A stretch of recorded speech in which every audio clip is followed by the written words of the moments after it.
Halo Wak, saya Nadia Omara. Jangan lupa kalian subrek channel ini ya. Channel Karam Kali Aja Seram. Jangan lupa juga kalian like, komen dan share. Terima kasih ya Wak. Malam terkadang menyimpan hal-hal yang tak mampu dijelaskan oleh logika. Apa yang terlihat, belum tentu nyata. Dan apa yang tak terlihat, bukan berarti tak ada. Cerita kali ini datang dari seorang driver taksi online. Sebuah perjalanan yang ia kira biasa, berubah menjadi pengalaman yang akan selalu ia ingat sepanjang hidupnya. Siapkan diri kalian, tenangkan pikiran, dan dengarkan, baik-baik. Bersama saya Mr. Randi, di channel Karam Kali Aja Seram. Jangan lupa subrek, like, dan komen.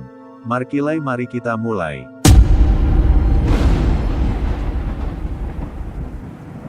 Sebut sajaku, Bram. Aku seorang driver taksi online yang beroperasi di Bandung.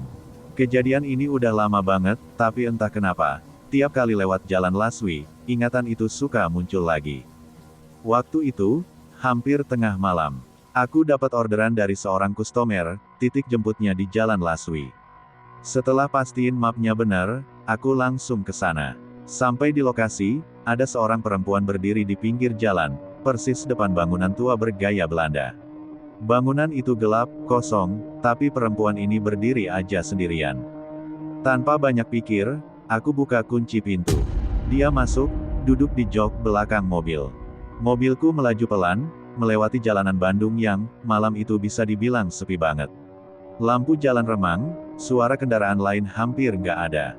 Sepanjang perjalanan, perempuan tadi diam aja. Sesekali, dari spion tengah, kulihat dia menoleh ke jendela. Matanya ngelihat keluar, lalu kembali menatap jalan di depan. Kayak orang yang lagi mikirin sesuatu berat. Wajahnya, pucat banget. Matanya kelihatan capek, kayak orang yang kurang tidur berhari-hari. Jujur, aku pengen nanya, Kak, nggak apa-apa. Tapi, ya tengah malam gini, takutnya dia malah risih atau mikir aku aneh-aneh. Jadi ya, aku milih diem. Perjalanan makin masuk ke daerah Dago. Jalanan makin sepi, dan gelap. Lampu jalan makin jarang, suasana mobil juga makin dingin, padahal AC udah kupelanin. Tiba-tiba, dia ngomong. Penumpang, Mas, pelan aja ya. Nada suaranya pelan, tapi, ada sesuatu yang bikin bulu kudukku berdiri. Suaranya datar banget. Aku jawab sekenanya, oh, iya, Kak. Kupelanin mobil. Tapi, beberapa detik kemudian, dia ngomong lagi. Penumpang, lebih pelan. Mas, bisa nggak, jangan lihat spion.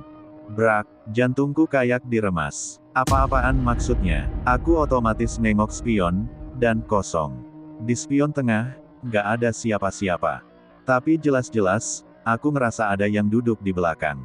Aku dengar nafasnya, aku bau parfumnya, tapi spion bilang, nggak ada orang. Tangan mulai gemeter. Aku coba fokus ke jalan. Santai, Bram, santai, batinku. Tapi belum sempat tenang, dia ngomong lagi. Penumpang, lebih dekat, kayak di telinga. Mas, di belakang bukan cuma saya. Aku nginjek rem mendadak. Mobil berhenti di pinggir jalan. Kupalingin kepala ke belakang, nggak ada siapa-siapa. Bangku belakang kosong. Tapi pas aku nengok ke jendela samping, bayangannya ada di situ. Perempuan itu, senyum lebar, mata kosong. Aku teriak, langsung tancap gas sejadi-jadinya. Nggak peduli lampu merah, aku cuma mau kabur. Sampai akhirnya, tiba-tiba orderan di aplikasi. Cancel sendiri. Pas aku berhenti di pom bensin buat nenangin diri. HP-ku dapat notifikasi. Ku buka, dan titik jemput barusan hilang dari riwayat. Seolah-olah, nggak pernah ada orderan itu. Dan yang paling nggak masuk akal, kursi belakang mobilku basah. Kayak bekas seseorang duduk abis kehujanan. Padahal, nggak hujan. Sejak malam itu, aku nggak pernah lagi terima orderan dari jalan Laswi. Suara mobil melaju di jalan sepi. Sesekali suara angin malam masuk lewat jendela mobil. Sampai di pertengahan perjalanan, tiba-tiba perempuan di belakang tertawa kecil. Bukan tawa lepas, tapi kayak orang yang menertawakan sesuatu yang cuma dia yang ngerti. Aku lirik spion, dia nggak pegang handphone, nggak baca apa-apa. Cuma duduk, tatapannya kosong keluar jendela. Dalam hati, aku mikir, ini orang, kenapa sih? Mau nanya takut, nggak nanya malah makin mikir macem-macem. Jadi, ya udahlah, aku diem aja. Mengikuti map, akhirnya aku sampai di titik tujuan. Di sebelah kiri jalan, rumah mewah. Besar, terang, dan rame banget. Banyak orang hilir mudik, suara musik pesta samar terdengar dari dalam. Lega, pikirku. Oh, mungkin mau ke pesta ini. Aku noleh ke belakang, senyum kaku. Kak, udah sampai ya? Dia diam sebentar, lalu pelan-pelan jawab. Penumpang, bentar ya, Pak, saya ambil uang dulu di dalam. Oh, siap, Kak. Saya tunggu. Dia turun, berjalan masuk ke dalam rumah yang penuh orang itu. Aku sedikit lega, setidaknya, suasananya nggak seseram tadi di jalan. Sambil nunggu, aku ambil handphone. Buka-buka aplikasi, scroll medsos. Lumayanlah, ngusir kantuk. Beberapa menit berlalu, gak balik-balik. Aku cek jam, udah hampir 15 menit. Ngambil duit apa nuker recehan sih? Batinku. Sampai, tiba-tiba, tok tok tok. Suara ketukan kaca mobil, keras dan mendadak. Jantungku hampir lompat. Refleks aku nengok, seorang bapak-bapak berdiri di samping mobil, wajahnya kelihatan khawatir. Aku buka kaca sedikit. Iya, Pak, kenapa ya? Bapak itu nengok ke arah rumah, lalu ke aku. Maaf, Mas nunggu siapa di situ? Aku jawab santai, tadi nganter penumpang, Pak. Cewek, katanya mau ambil uang ke dalam. Mendadak, wajah bapak itu pucat. Dia geleng-geleng. Bapak, Mas, ini rumah lagi ada acara tahlilan, Mas. Bukan pesta. Aku kaget. Loh, Pak, saya lihat banyak orang, rame, musiknya juga kedengeran. Bapak itu cepat-cepat motong. Bapak, Mas, dari tadi sini sepi. Nggak ada suara musik. Ini tahlilan buat anak perempuan pemilik rumah yang meninggal 3 hari lalu. Dek, dadaku sesak. Suasana mendadak dingin. Dengan tangan gemeter, aku buka aplikasi, riwayat orderan hilang. Kayak nggak pernah ada orderan itu. Perlahan, aku lihat spion. Ada sesuatu yang duduk di belakang. Bayangan perempuan, senyum lebar, matanya kosong. Penumpang, berbisik pelan. Terima kasih udah nganter, Mas. Sampai ketemu, di perjalanan berikutnya. Aku teriak sambil tancap gas. Mobil ngepot, hampir nabrak pot bunga di pinggir jalan. Suara bapak tadi kedengeran samar manggil, tapi aku cuma mau lari sejauh mungkin. Baru setelah sampai jalan besar, aku berhenti. Napas ngos-ngosan. Kupalingkan kepala ke kursi belakang, kosong. Tapi, bau melati masih kuat di dalam mobil. Dan, di kaca belakang mobilku, ada bekas tangan basah. Seolah-olah, ada yang pamit pergi. Loh, kemana bapak satpam itu? Baru aja tadi di sebelahku, nggak mungkin hilang secepat itu. Aku nengok kiri, kanan, sepi. Nggak ada rumah, nggak ada orang, cuma gelap, hutan, dan jurang di samping mobilku. Merinding, bulu kuduk langsung berdiri, deg-degan makin kenceng, pikiran kacau. Dan tiba-tiba, astaga, aku langsung lari masuk ke mobil, pintu kututup cepat. Tangan gemeter, napas ngap-ngapan, tanpa pikir panjang, tancap gas. Suara mobil ngebut di jalan berlubang, sesekali suara ban menggerus kerikil. Sepanjang jalan, gak tenang. Spion tengah kulirik terus, takut ada yang duduk di belakang. Tiap kelokan, serasa ada yang ngikutin. Bau melati, makin kuat. Jangan nengok, batinku. Tapi tangan ini refleks megang spion. Tapi nggak berani lihat. Akhirnya, setelah beberapa menit yang berasa kayak seabad, aku lihat ada cahaya terang di depan. Minimarket. Yes. Aku rem mendadak, parkir sembarangan. Cepet-cepet turun, ngos-ngosan. Tanganku dingin, keringetan, lemas. Berdiri di depan pintu minimarket, nyoba tenangin diri. Mobilku, sunyi. Tapi, kenapa ngerasa kayak ada yang masih ngeliatin dari dalam. Bram pelan, suara goyah. Barusan, gue nganter penumpang gaib. Terus, diselametin sama sosok yang, mungkin, bukan manusia juga. Pusing, otak muter. Gimana bisa, nyatanya itu yang barusan gue alamin. Aku tarik napas panjang. Udah, yang penting masih hidup. Minimarket itu jadi tempat paling aman malam itu. Dan sejak kejadian itu, tiap ada orderan deket-deket jurang, gue lewat. Kadang, kita tak pernah tahu siapa yang duduk di kursi belakang. Tak semua perjalanan berakhir seperti yang kita harapkan. Dan tak semua penumpang benar-benar ingin sampai tujuan. Kisah ini bukan sekadar tentang perjalanan, tapi tentang peringatan. Saat malam menyapa, saat jalanan sepi. Berhati-hatilah, karena yang menumpang belum tentu manusia. Terima kasih telah mendengarkan. Jangan kemana-mana, setelah ini masih ada satu cerita lagi. Tetap stay di channel Karam Kali Aja Seram.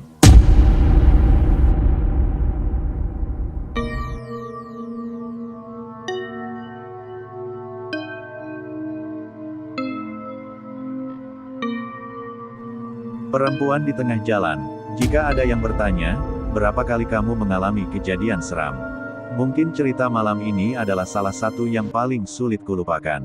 Sejak kecil, aku memang sensitif terhadap hal-hal yang tidak bisa dijelaskan oleh logika. Sosok-sosok yang tak kasat mata seringkali muncul tanpa permisi. Sampai-sampai, teman-temanku pernah menjulukiku, si hantu, karena terlalu sering melihat sesuatu yang mereka anggap tidak ada. Namaku Raden, teman-teman memanggilku Aden. Aku seorang mahasiswa di sebuah universitas di Bandung. Ini bukan pertama kalinya aku mengalami kejadian aneh, tapi apa yang terjadi malam itu, di perjalanan pulang dari kampus, mengubah caraku memandang dunia yang tak terlihat. Dan mungkin, setelah mendengar ceritaku ini, kamu tak akan pernah melihat jalan sepi dengan cara yang sama lagi. Sekitar jam 11 malam, aku baru bisa pulang dari kampus setelah membantu dosen menyiapkan konsep acara. Setelah berpamitan, aku menuju parkiran, menyalakan motor, dan memulai perjalanan pulang. Awalnya, semuanya terasa biasa. Tapi begitu melewati Gapura Kabupaten, hawa di sekitarku berubah. Angin yang tadi sejuk kini terasa dingin dan menusuk. Bulu kuduku berdiri tanpa alasan. Ada bisikan di benakku, ada yang nggak beres. Tak lama kemudian, mataku menangkap sosok seseorang berdiri di tengah jalan. Lampu motor menyorotnya, seorang perempuan. Mengenakan kebaya lusuh dengan selendang yang melingkar di lehernya. Ia mondar-mandir, seperti mencari sesuatu. Aku memperlambat motor. Teh, punten, cari apa? Bahaya di tengah jalan. Tak ada respons. Dia terus berjalan bolak-balik. Ekspresinya gelisah, matanya liar menatap tanah. Aku mulai merasa tidak enak. Cepat-cepat tancap gas, meninggalkannya. Setelah cukup jauh, aku melirik ke spion. Dia masih di sana. Bedanya, kini berdiri tegap, menatapku lurus tanpa berkedip.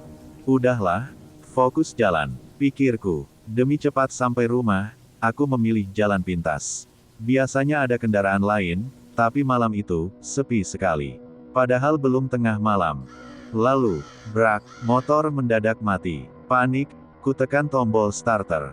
Ceklek, ceklek, ceklek. Tak hidup. Segera ku ambil ponsel, menelepon kakakku yang punya bengkel. Setelah ku jelaskan, dia bilang akan menjemputku. Aku share lokasi lewat WhatsApp. Menunggu di tempat gelap. Tidak, aku mendorong motor ke arah jalan yang lebih terang. Tapi, ada yang aneh. Seperti ada tatapan yang menembus punggungku. Napasku makin berat. Beberapa meter kemudian, aku berhenti di depan sebuah pohon besar. Rindang, lebih tinggi dan tebal daripada pohon lainnya. Jantungku berdebar cepat. Dan saat itu, dum, dum, dum. Suara gamelan mengalun. Samar, tapi makin jelas. Ada suara perempuan bersenandung mengikuti irama. Mataku terarah ke dahan pohon. Ada kain putih tergantung, bergoyang pelan seperti melambai. Dari balik batang pohon, kulihat ujung kebaya lusuh. Perempuan itu muncul. Rambutnya berantakan, kebayanya kotor. Aku mencoba mundur, tapi kakiku seperti menancap di tanah. Dia mendekat, semakin dekat, dan aku melihat wajahnya. Astaga, dia tidak punya bola mata. Dua lubang hitam menganga. Dari rongga matanya, mengalir cairan merah pekat, menetes membasahi pipinya. Senyumnya lebar, terlalu lebar. Aku ingin lari, tapi tubuhku kaku. Perempuan itu membisikkanku. Suaranya lirih, dingin. Carikan bola mata saya. Tangannya yang dingin menepuk pundakku. Saat itu juga, adrenalin meledak. Dengan panik, kulempar motorku dan lari sekuat tenaga. Nafasku memburu, kakiku hampir tersandung beberapa kali. Jauh di depan, seberkas cahaya menyorot. Itu, lampu motor kakakku. KAAK, cepat, Teriakku histeris. Aku menoleh sekilas ke belakang. Kosong. Sosok itu hilang. Tidak ada siapapun. Tak mau ambil pusing, aku bergegas kembali ke motorku. Kakakku buru-buru membantu mendorongnya, lalu kami berdua kabur dari tempat itu. Sampai di rumah, aku tak langsung menceritakan kejadian yang kualami. Kakakku memang tahu aku sering mengalami hal aneh, tapi dia selalu mencari alasan logis, halusinasi, kelelahan. Percuma dijelasin, paling dikira ngelantur, pikirku. Lagi pula, aku berjanji pada diriku sendiri, tidak akan pernah lewat jalan pintas itu lagi. Malam itu, saat hendak tidur, ada bau menyengat. Aku mengendus pelan. Bau busuk, mirip bangkai yang sudah lama membusuk. Dengan ragu, ku cari sumbernya. Bau menempel di jaketku, jaket yang kupakai tadi malam. Tanganku gemetar saat memeriksa lebih dekat. Bau paling kuat berasal dari pundak jaketku. Tepat di tempat dia menepukku. Aku menatap jaket itu, bulu kuduk merinding. Bau itu menusuk hidung, membuatku mual. Seolah bekas sentuhannya masih ada di sana. Malam itu, aku tidur dengan lampu menyala. Tapi saat hampir terlelap, carikan bola mata saya. Suara itu terdengar lagi. Lirih, tepat di samping telingaku. Sejak malam itu, aku tak pernah lagi melewati jalan pintas itu, apalagi saat larut malam. Meski apa yang kualami terasa nyata, aku tahu, tak ada yang bisa membuktikannya. Hanya aku, motor yang mogok tanpa sebab, dan bau busuk yang menempel di jaketku sebagai sisa jejak dari sesuatu yang seharusnya tak kulihat. Aku tak pernah menceritakan ini pada kakakku. Dia tetap percaya motorku hanya kebetulan rusak, dan semua yang kualami hanyalah lelah yang berujung halusinasi. Tapi aku tahu, itu bukan kebetulan. Karena malam itu, ada sesuatu yang menginginkan sesuatu dariku. Dan suara lirihnya, carikan bola mata saya, masih terngiang di telingaku hingga kini. Jadi, jika suatu malam kamu berkendara sendirian, dan melihat seseorang berdiri di tengah jalan, jangan berhenti, jangan menoleh, dan yang paling penting, jangan biarkan mereka menyentuhmu. Karena ada hal-hal yang, sekali menyentuhmu, tak akan pernah benar-benar pergi.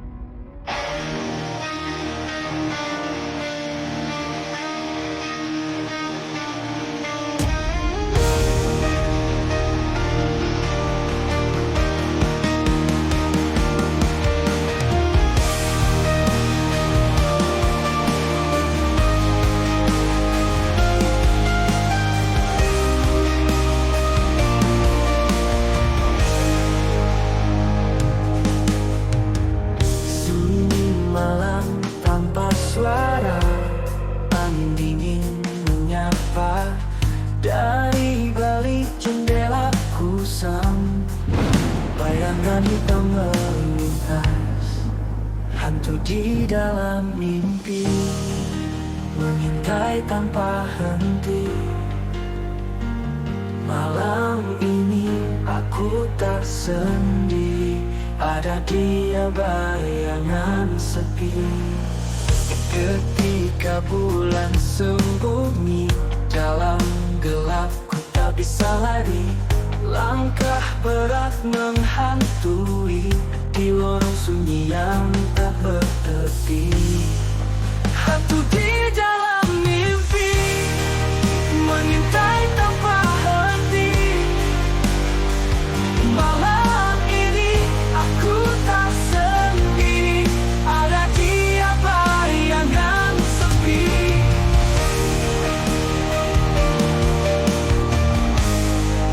Ketika bulan sembunyi dalam gelap, ku tak bisa lari.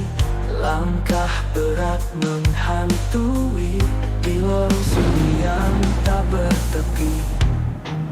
Hantu di dalam mimpi, mengintai tanpa henti. Malam ini aku tak sendiri, ada dia bayangan sepi.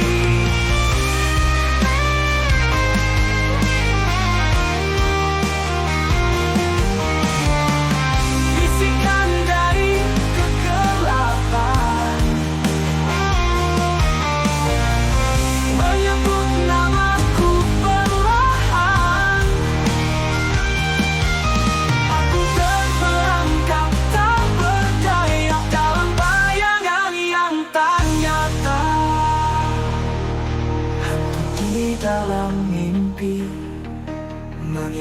tanpa henti.